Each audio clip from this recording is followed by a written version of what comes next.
The next day the rain poured down in torrents again, and when Mary looked out of her window the moor was almost hidden by grey mist and cloud. There could be no going out today. "What do you do in your cottage when it rains like this?" she asked Martha. "Try to keep from under each other's feet mostly," Martha answered. There does seem a lot of us then.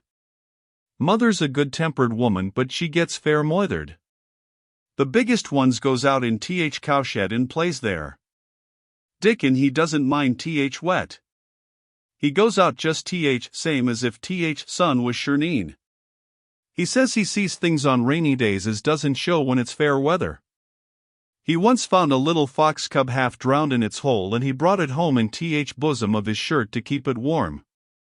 Its mother had been killed nearby and hole was swum out and rest litter was dead. He's got it at home now. He found a half-drowned young crow another time and he brought it home, too, and tamed it. It's named Soot because it's so black, and it hops and flies about with him everywhere. The time had come when Mary had forgotten to resent Martha's familiar talk. She had even begun to find it interesting and to be sorry when she stopped or went away. The story she had been told by her ayah when she lived in India had been quite unlike those Martha had to tell about the moorland cottage which held 14 people who lived in 4 little rooms and never had quite enough to eat. The children seemed to tumble about and amuse themselves like a litter of rough, good-natured collie puppies. Mary was most attracted by the mother and Dickon. When Martha told stories of what mother said or did they always sounded comfortable. "If I had a raven or a fox cub I could play with it," said Mary. "But I have nothing." Martha looked perplexed. "Can the knit?" she asked. "No," answered Mary.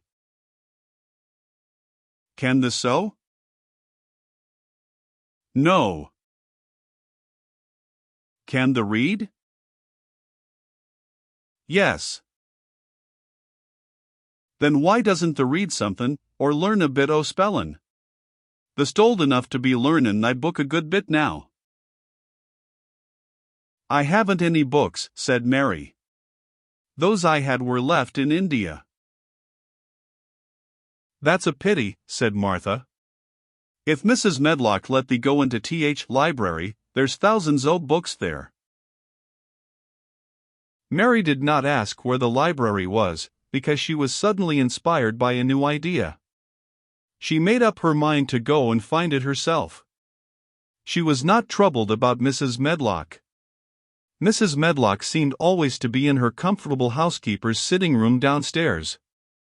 In this queer place one scarcely ever saw anyone at all.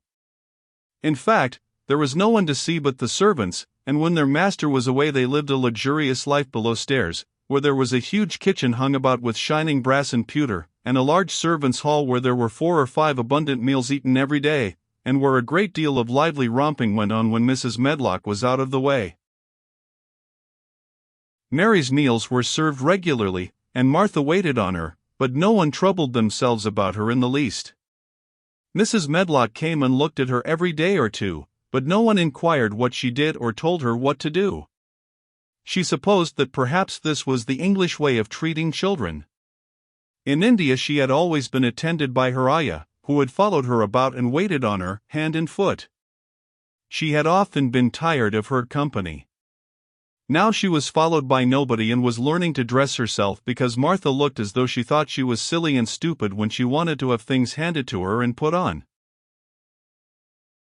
"Hasn't thee got good sense?" she said once, when Mary had stood waiting for her to put on her gloves for her. "Our Susan is twice as sharp as thee and she's only 4-year-old. Sometimes the looks fair soft in head." Mary had worn her contrary skull for an hour after that, but it made her think several entirely new things. She stood at the window for about 10 minutes this morning after Martha had swept up the hearth for the last time and gone downstairs. She was thinking over the new idea which had come to her when she heard of the library. She did not care very much about the library itself, because she had read very few books, but to hear of it brought back to her mind the 100 rooms with closed doors. She wondered if they were all really locked and what she would find if she could get into any of them. Were there 100 really? Why shouldn't she go and see how many doors she could count? It would be something to do on this morning when she could not go out. She had never been taught to ask permission to do things, and she knew nothing at all about authority, so she would not have thought it necessary to ask Mrs. Medlock if she might walk about the house, even if she had seen her. She opened the door of the room and went into the corridor, and then she began her wanderings. It was a long corridor and it branched into other corridors and it led her up short flights of steps which mounted to others again. There were doors and doors, and there were pictures on the walls. Sometimes they were pictures of dark, curious landscapes, but oftenest they were portraits of men and women in queer, grand costumes made of satin and velvet. She found herself in one long gallery whose walls were covered with these portraits. She had never thought there could be so many in any house. She walked slowly down this place and stared at the faces which also seemed to stare at her. She felt as if they were wondering what a little girl from India was doing in their house. Some were pictures of children, little girls in thick satin frocks which reached to their feet and stood out about them, and boys with puff sleeves and lace collars and long hair, or with big ruffs around their necks. She always stopped to look at the children, and wonder what their names were, and where they had gone, and why they wore such odd clothes. There was a stiff, plain little girl rather like herself. She wore a green brocade dress and held a green parrot on her finger. Her eyes had a sharp, curious look. "Where do you live now?" said Mary aloud to her. "I wish you were here." Surely no other little girl ever spent such a queer morning.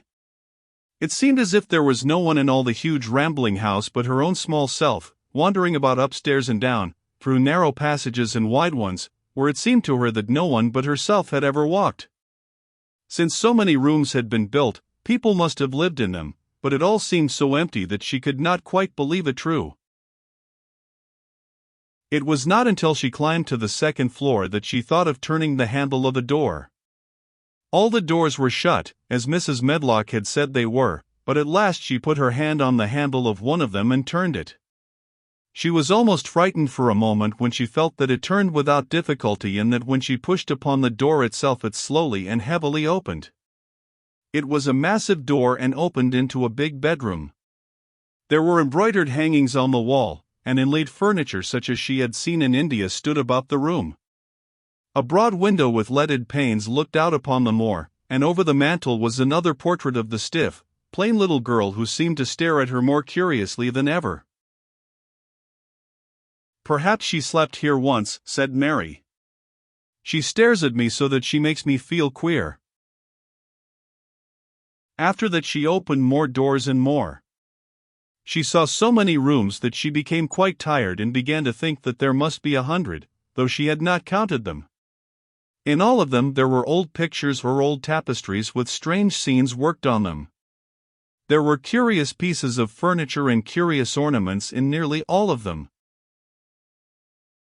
In one room, which looked like a lady's sitting room, the hangings were all embroidered velvet, and in a cabinet were about 100 little elephants made of ivory. They were of different sizes, and some had their mahouts or palanquins on their backs. Some were much bigger than the others and some were so tiny that they seemed only babies. Mary had seen carved ivory in India and she knew all about elephants. She opened the door of the cabinet and stood on a footstool and played with these for quite a long time. When she got tired she set the elephants in order and shut the door of the cabinet. In all her wanderings through the long corridors and the empty rooms, she had seen nothing alive, but in this room she saw something. Just after she had closed the cabinet door she heard a tiny rustling sound. It made her jump and look around at the sofa by the fireplace, from which it seemed to come. In the corner of the sofa there was a cushion, and in the velvet which covered it there was a hole, and out of the hole peeped a tiny head with a pair of frightened eyes in it. Mary crept softly across the room to look. The bright eyes belonged to a little gray mouse, and the mouse had eaten a hole into the cushion and made a comfortable nest there. 6 baby mice were cuddled up asleep near her. If there was no one else alive in the 100 rooms, there were 7 mice who did not look lonely at all. "If they wouldn't be so frightened, I would take them back with me," said Mary. She had wandered about long enough to feel too tired to wander any farther, and she turned back. 2 or 3 times she lost her way by turning down the wrong corridor and was obliged to ramble up and down until she found the right one, but at last she reached her own floor again, though she was some distance from her own room and did not know exactly where she was. "I believe I have taken a wrong turning again," she said, standing still at what seemed the end of a short passage with tapestry on the wall. "I don't know which way to go. How still everything is." It was while she was standing here and just after she had said this that the stillness was broken by a sound. It was another cry, but not quite like the one she had heard last night. It was only a short one, a fretful, childish whine muffled by passing through walls. "It's nearer than it was," said Mary, her heart beating rather faster. "And it is crying." She put her hand accidentally upon the tapestry near her, and then sprang back, feeling quite startled. The tapestry was the covering of a door which fell open and showed her that there was another part of the corridor behind it, and Mrs. Medlock was coming up it with her bunch of keys in her hand and a very cross look on her face. "What are you doing here?" she said, and she took Mary by the arm and pulled her away. "What did I tell you?" "I turned round the wrong corner," explained Mary. "I didn't know which way to go and I heard someone crying." She quite hated Mrs. Medlock at the moment, but she hated her more the next. "You didn't hear anything of the sort," said the housekeeper. "You come along back to your own nursery or I'll box your ears." And she took her by the arm and half pushed, half pulled her up one passage and down another until she pushed her in at the door of her own room. "Now," she said, "you stay where you're told to stay or you'll find yourself locked up. The master had better get you a governess, same as he said he would. You're one that needs someone to look sharp after you. I've got enough to do." She went out of the room and slammed the door after her, and Mary went and sat on the hearthrug, pale with rage. She did not cry, but ground her teeth.